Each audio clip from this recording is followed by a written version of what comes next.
7월 29일 이사야서 50장 4절로 51장 8절. 제자의 귀, 학자의 혀입니다. 여호와의 종은 여호와의 음성을 듣고 그 말씀을 쫓아 곤고한 자들을 위로하며 어떤 어려움도 이겨나가십니다. 좌절하거나 실망하지 않으시며 오직 공의를 전하며 사명을 실천하십니다. 하나님께서 인정해 주실 것입니다. 주의 제자들 역시 주께서 가신 길을 따르는 자들입니다. 하나님의 공의를 세상에 실현하는 것, 그것을 사명으로 삼는 자, 그리고 그 반대로 스스로 생각과 힘으로 사는 자가 오늘 본문에서는 마지막 부분에 대조되고 있습니다. 4절부터 함께 보시겠습니다. 주 여호와께서 학자들의 혀를 내게 주사 나로 곤고한 자를 말로 어떻게 도와줄 줄을 알게 하시고 아침마다 깨우시되 나의 귀를 깨우치사 학자들같이 알아듣게 하시도다. 주 여호와께서 나의 귀를 여셨으므로 내가 거역하지도 아니하며 뒤로 물러가지도 아니하며 나를 때리는 자에게 내 등을 맡기며 나의 수염을 뽑는 자에게 나의 뺨을 맡기며 모욕과 침뱉음을 당하여도 내 얼굴을 가리지 아니하였느니라. 주 여호와께서 나를 도우심으로 내가 부끄러워하지 아니하고 내 얼굴을 보싯돌같이 굳게 하였으므로 내가 수치를 당하지 아니할 줄 아노라. 나를 의롭다 하시는 이가 가까이 계시니 나와 다툴 자가 누구냐? 나와 함께 설지어다. 나의 대적이 누구냐? 내게 가까이 나올지어다. 보라, 주 여호와께서 나를 도우시리니 나를 정죄할 자 누구냐? 보라, 그들은 다 옷과 같이 헤어지며 좀이 그들을 먹으리라. 오늘 우리가 읽은 4절로 9절 말씀은 이사야서에 등장하는 세 번째 여호와의 종의 노래입니다. 등장하는 종은 분명 메시아이십니다. 객관적으로 볼 때 철저하게 능욕당하는 분, 그분은 예수, 곧 메시아이심을 증거하고 있습니다. 이 본문의 일부는 예수께서 직접 복음서에서 인용하시기도 하셨습니다. 학자의 혀를 주셔서 곤고한 자, 곧 수고하고 무거운 짐 지고 가는 자들, 그 죄짐 지은 자들, 그들을 말로 또한 실제적으로 그들을 위로하시고 또한 그들의 짐을 맡아주실 것이죠. 귀를 열어 듣게 했다라고 하십니다. 이것은 인류 구원의 막중한 임무를 하나님께로부터 여호와의 종이 들으신 것을 말합니다. 비록 임무 수행에 온갖 고통이 예상되지만 기꺼이 그것을 다 수행하신 것이시죠. 때리는 자들에게 등을 맡기며 수염을 뽑히셨습니다. 당시 수염을 자르거나 뽑히는 것 최고의 모욕입니다. 나아가 뺨을 맞으셨습니다. 또한 침뱉음을 받으셨습니다. 모든 것 하나하나가 말로 다할 수 없는 모욕이지만 이런 고통이 오히려 영광에 이르는 과정임을 아시기에 참으시고 이겨내셨다라고 하십니다. 얼굴을 부싯돌같이 하셨다는 것은 얼굴을 굳게 하셨다는 것입니다. 얼굴을 두껍게 하셨다는 것입니다. 주의 종을 도우시며 의롭다 하시는 여호와 하나님께서 함께 계시기에 주의 종의 공생의 전체가 하나님의 인정 속에서 행해진 것을 밝히시는 것이죠. 여기 8절에 나를 의롭다 하시는 이라는 표현은 여기서의 의롭다 하심은 죄인을 의롭다 하신다라는 그런 칭의의 의미가 아닙니다.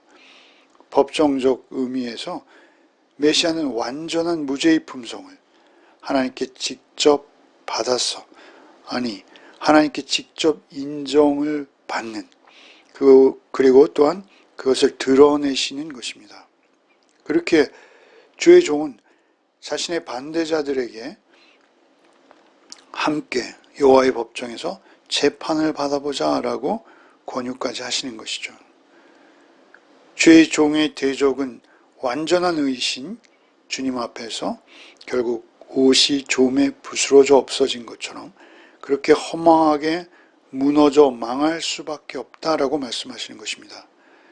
여호와의 정의의 노래는 결국 이 시대에는 예수 그리스도를 따르는 모든 예수의 제자들에게도 동일하게 적용되어야 합니다.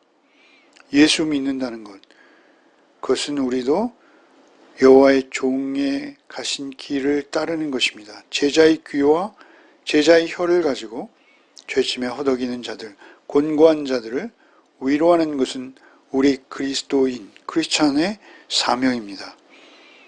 그들이 듣든지 안 듣든지 전해야 합니다.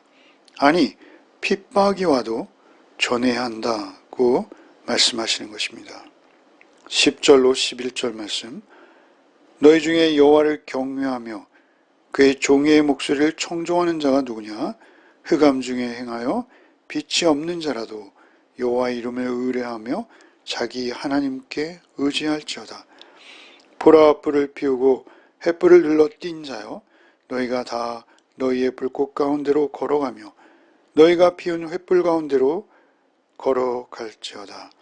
너희가 내 손에서 얻을 것이 이것이라. 너희가 고통이 있는 곳에 누우리라. 여호와를 경외하며 그의 종의 목소리를 청종하는 자, 곧 앞선 4절에서 아침마다 여호와의 말씀을 받는 자에게 다시 귀를 기울이는 그러한 성도들을 초청하시는 것입니다.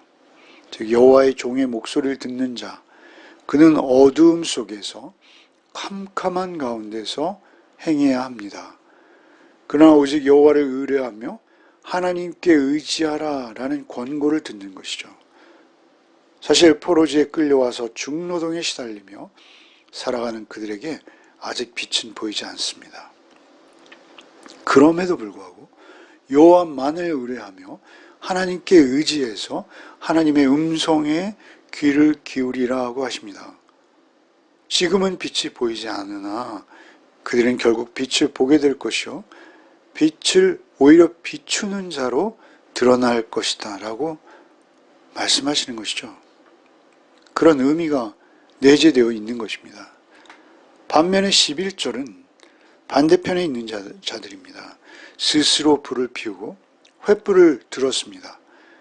그들이 준비한 불들은 그러나 그들을 구해주지 못할 것이다 라는 말씀입니다. 오히려 그들은 고통 속에 죽음을 맞을 것이라고 경고하십니다. 이들은 아마도 전통적인 견해를 가지고 아직도 하나님을 원망하며 포로지에 끌려온 그 상태에서 스스로 자신의 힘으로 구원의 길을 찾아보려는 시도를 멈추지 않는 자들을 말하는 것으로 보아야 합니다. 신약 성경에서는 바리새인과 서기관 같은 그러한 자들을 말씀하시는 것이죠. 자기 의로움으로 자기의 구원의 길을 밝혀보려는 자들, 그들은 결국 망할 것이다. 경고하십니다. 이제는 51장 1절로 3절을 읽겠습니다. 의를 따르며 여호와를 찾아 구하는 너희는 내게 들을지어다. 너희를 떠낸 반석과 너희를 파낸 우묵한 웅덩이를 생각하여 보라. 너희의 조상 아브라함과 너희를 낳은 사라를 생각하여 보라. 아브라함이 혼자 있을 때에 내가 그를 부르고 그에게 복을 주어 창성하게 하였느니라. 나 여호와가 시온의 모든 황폐한 곳들을 위로하여 그 사막을 에덴 같게, 그 광야를 여호와의 동산 같게 하였나니 그 가운데 기뻐함과 즐거움과 감사함과 창화하는 소리가 있으리라. 여기서는 선포된 시온의 회복이 어떤 모습으로 가능한지를 말씀하시는 것입니다. 의를 따라 여호와를 찾는 자들은 하나님의 음성을 들어야 합니다. 여기 본문에서 반석은 아브라함을 말합니다. 우묵한 웅덩이 사라를 말합니다. 아브라함은 하나님의 약속을 믿음으로 바라보았습니다. 사라 역시 우리가 앞에서 살펴본 바 있는 49장 21절에 나는 홀로 남았거늘 이들은 어디서 생겼는가? 놀라는 그런 유다의 모습, 시온성의 모습이 있죠. 나는 홀로 남았거늘 이들이 도대체 어디에서 나왔단 말인가 라고 놀라는 것이죠. 이것이 연결되어 있는 본문입니다. 이것이 이스라엘과 연결되어 있다고 봐야 합니다. 모든 것을 잃고 참으로 지렁이 같은 노동에 시달리는 그 운하를 파고 그리고 땅을 파는 그 일을 하는 그러한 초라한 처지였지만 하나님의 약속을 청종하며 믿음으로 살아가야 합니다. 그때 불가능해 보이는 약속 같아 보이지만 마치 혼자였던 아브라함이 번성한 것처럼, 아브라함이 바다의 모래와 하늘의 별처럼 많아진 것처럼, 그의 자손들이 번성한 것처럼 그곳에 큰 무리가 생겨나서 합창의 소리가 울려 퍼질 것이요, 다른 무리들이 거기에 화답하는 그러한 일들이 일어날 것이다 라고 하시는 것이죠. 그것이 에덴 같고 여호와의 동산같이 될 것이다 라고 언약하시는 것이죠. 결국 믿음으로 그들은 이것들을 이뤄낼 수 있는 것입니다. 아니, 이뤄내시도록 은혜의 통로가 되는 것이죠. 4절부터 8절을 읽겠습니다. 내 백성이여 내게 주의하라. 내 나라여 내게 귀를 기울이라. 이는 율법이 내게서부터 나아갈 것임이라. 내가 내 공의를 만민의 빛으로 세우리라. 내 공의가 가깝고 내 구원이 나갔은즉 내 발이 만민을 심판하리니 섬들이 나를 앙망하며 내 발을 의지하리라. 너희는 하늘로 눈을 들며 그 아래의 땅을 살피라. 하늘이 연기같이 사라지고 땅이 옷같이 헤어지며 거기에 사는 자들이 하루살이같이 죽으려니와 나의 구원은 영원히 있고 나의 공의는 폐하여지지 아니하리라. 의를 아는 자들아, 마음에 내 율법이 있는 백성들아, 너희는 내게 듣고 그들의 비방을 두려워하지 말라. 그들의 비방에 놀라지 말라. 옷같이 좀이 그들을 먹을 것이며 양털같이 좀벌레가 그들을 먹을 것이나 나의 공의는 영원히 있겠고 나의 구원은 세세히 미치리라.